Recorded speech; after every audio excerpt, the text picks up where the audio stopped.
Tem dois números que para mim são a marca registrada do governo Lula. Dois números que mostram como que ele foi eficiente no que diz respeito a levar o Brasil para o abismo. Não só aumentou esses números, como ele conseguiu dobrar. O primeiro, que já é amplamente conhecido, eu faço questão de divulgar sempre, porque isso aqui para mim é o principal indicador da incompetência de um governo. Em menos de 2 anos, dobrou o número de moradores de rua no Brasil. Eu quero que você preste atenção. Para ir morar na rua é porque a pessoa chegou no fundo do poço. Em 2 anos do governo, Lula conseguiu dobrar o número de moradores de rua. Então aqui é mais do que certo em afirmar de que é um colapso econômico acontecendo. Tá, tudo bem. Mas tem uma promessa que ele fez durante a campanha que ele repetiu inúmeras vezes. E aqui eu não estou falando da picanha, nem da cervejinha, nem da gasolina, que todos já viram que é mentira. Mas ele fez uma promessa de zerar a fila do INSS.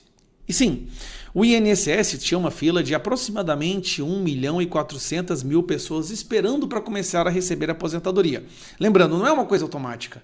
Não é porque você chegou numa determinada idade ou já contribuiu o tempo necessário que automaticamente no mês que vem, no mês seguinte, você começa a receber a sua aposentadoria pelo INSS. Você tem que entrar com um processo, provar que você trabalhou, resolver algumas questões de documentação e aí você começa a receber. A fila estava 1.400.000. Lula prometeu zerar. Hoje, Lula conseguiu dobrar esse número. Vamos lá.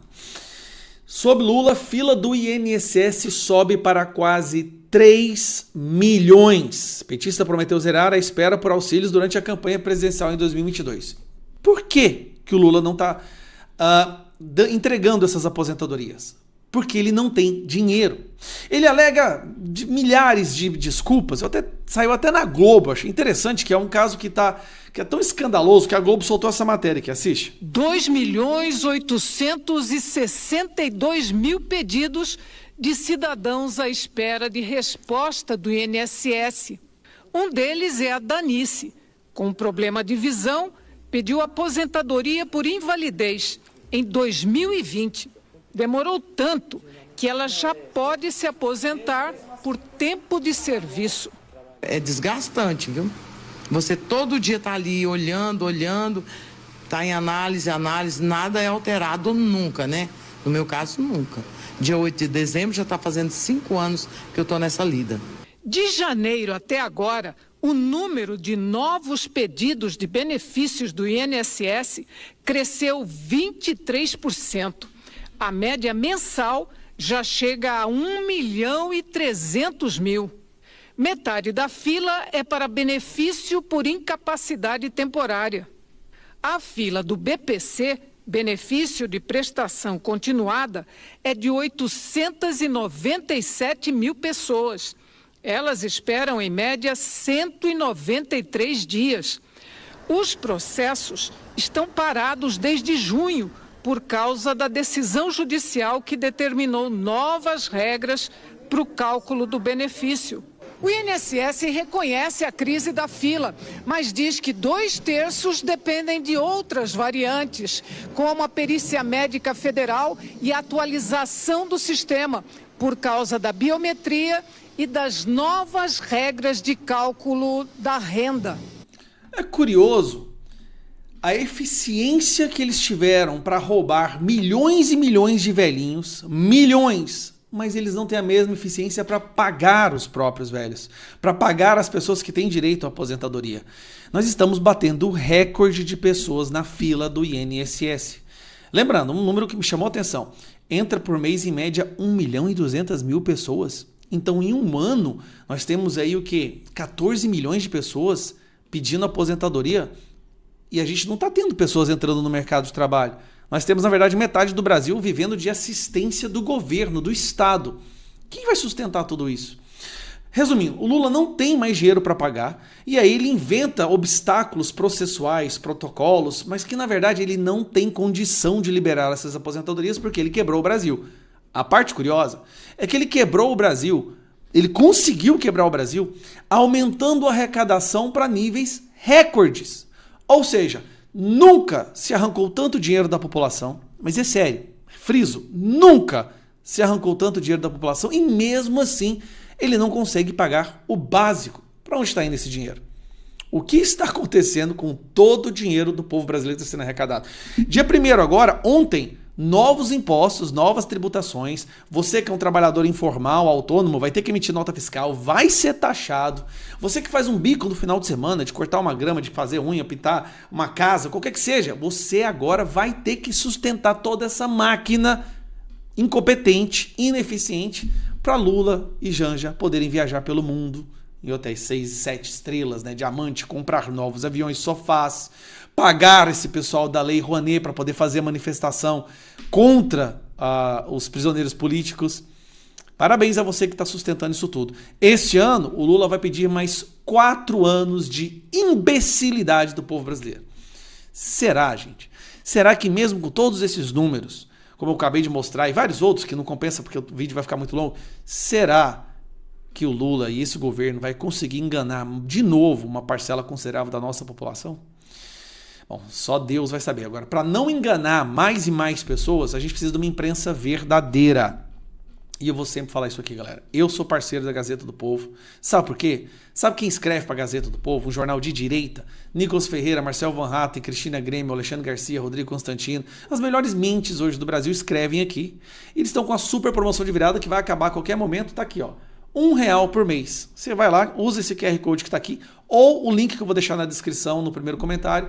Por R$1 por mês, você vai ter acesso à melhor imprensa do Brasil hoje, que a gente tem que ajudar a crescer. Tá? É a imprensa verdadeira que vai tirar esse povo da imbecilidade. Um abraço. Escândalo! O AGU de Lula, o Jorge Messias, ele sabia da corrupção do INSS e ele não fez nada. Deltan, isso coloca em xeque a indicação do Messias ao STF? Olha, é o que eu vou te contar agora. Gente, acabou de cair uma bomba no colo do Messias e do governo Lula e eu vou te explicar tudo isso agora em 3 pontos. Primeiro, como que a AGU soube das fraudes do INSS antes de todo mundo, hein? Segundo, como que a AGU deixou de agir para estancar essas fraudes quando ela tinha que ter feito isso e ficou omissa por mais de 1 ano? E terceiro, como que isso pode acabar de vez com qualquer chance do Messias ir para o STF? Bora então direto ao primeiro ponto, assistindo aqui comigo a esta Breaking News. Documentos obtidos pela CPMI revelam que em março do ano passado, após análise de rotina da Corregedoria, unidades regionais da Advocacia Geral da União no sul do país alertaram o órgão sobre maior volume de trabalho envolvendo ações de fraude em consignados e descontos associativos. Março de 2024, gente. Vocês ouviram isso? E o que aconteceu aí? A Corregedoria da AGU, ela detectou no começo de 2024 um volume maior de ações que envolviam fraudes em empréstimos consignados e descontos associativos dos aposentados e pensionistas do INSS. E como que ela identificou, Deltan? É simples. Todo aposentado que identificava ali um desconto indevido do seu pagamento, do seu salário, da sua pensão, ele entrava com uma ação contra o INSS, contra a União, e aí a AGU atuava nesses casos e começou a identificar fraudes acontecendo nesses casos. E aí depois, em julho de 2024, aí veio a bomba. Unidades da AGU sugeriram a suspensão dos convênios do INSS com essas associações que estavam roubando os velhinhos. No final do ano, em outubro de 2024, esse relatório da Corregedoria foi aprovado. E aí, o que aconteceu, Deltan? Nada. Esse é o problema. Ninguém fez absolutamente nada. Mas veja aqui, ó, que vai ficar pior ainda.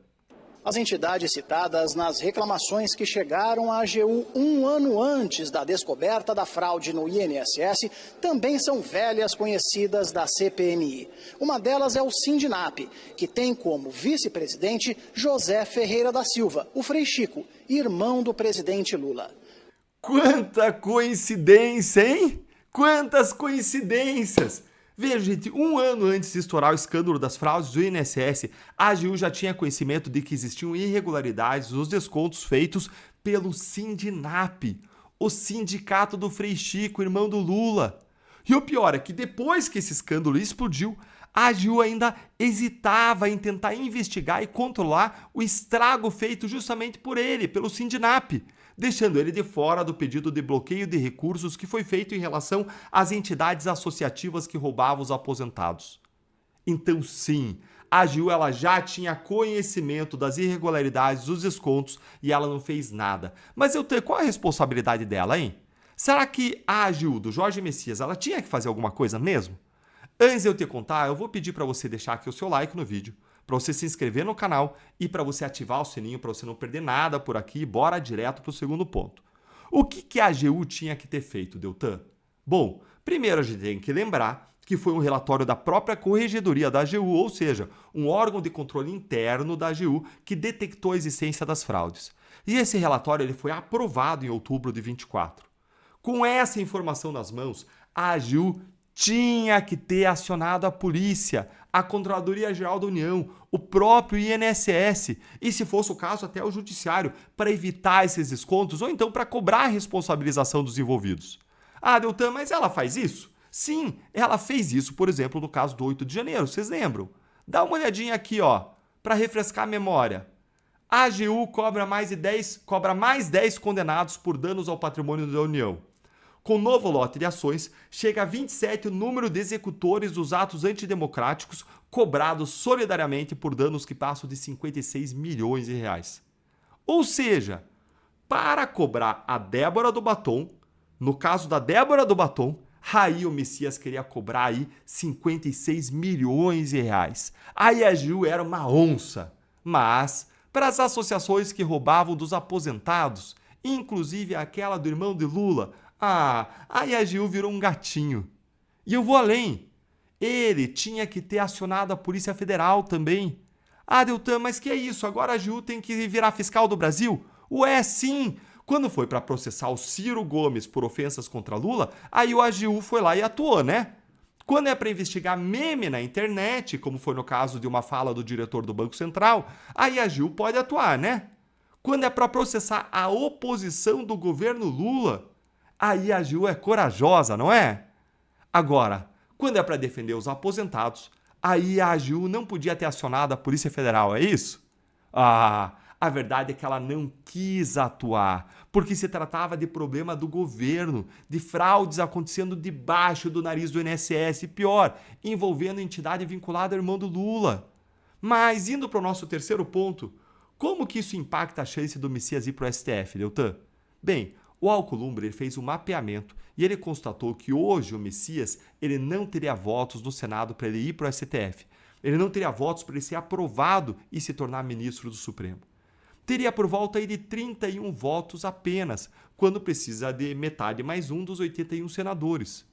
Isso é importante, gente, porque o governo ele tenta viabilizar o nome do Messias, mas agora ele estará no centro de um escândalo pela omissão, pela inação da AGU em impedir o roubo dos aposentados, a ponto dos membros da CPMI do INSS quererem agora convocar o AGU Jorge Messias.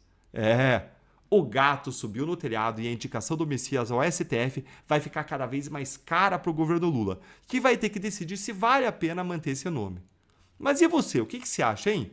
Você acha que o Jorge Messias se omitiu? E ele tem condições de ir para o STF, virar ministro do STF depois dessa? Me conta aí o que você acha nos comentários. Olá! Olha, duas controvérsias bem recentes estão colocando instituições muito importantes do Brasil no centro das atenções. Vamos dar uma olhada para entender melhor o que está acontecendo. Pois é, de um lado, a gente tem uma prisão que gerou uma repercussão enorme por causa de uma simples visualização numa rede social.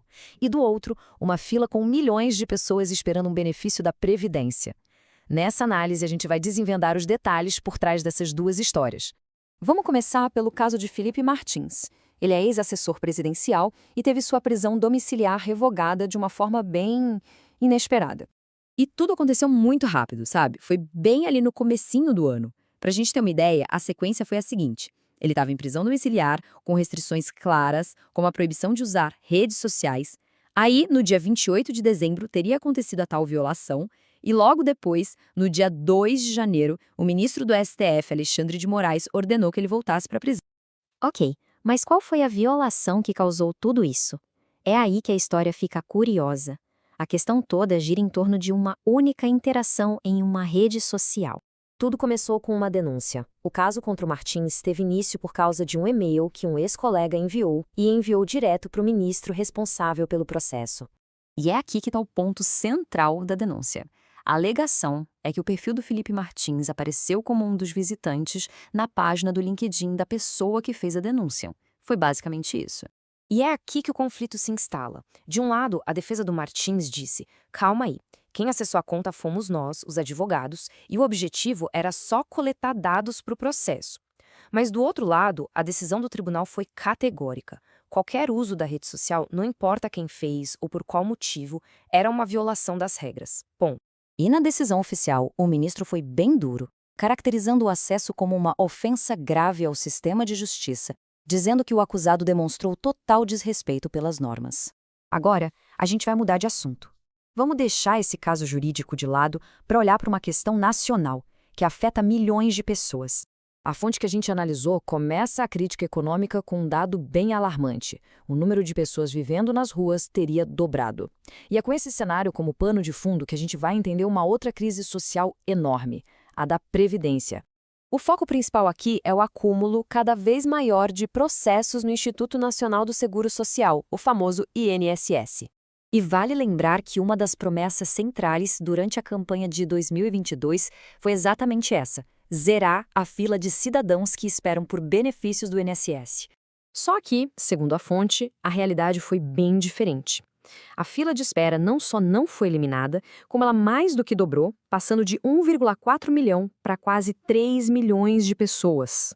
Se a gente olhar para dentro dessa fila, metade dos pedidos são para o benefício por incapacidade temporária.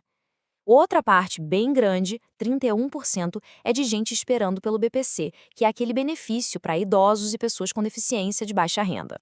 O impacto disso na vida das pessoas é gigantesco. Para quem pede o BPC, por exemplo, o tempo médio de espera por uma decisão é de 193 dias. São mais de 6 meses de espera. Mas por que essa demora toda?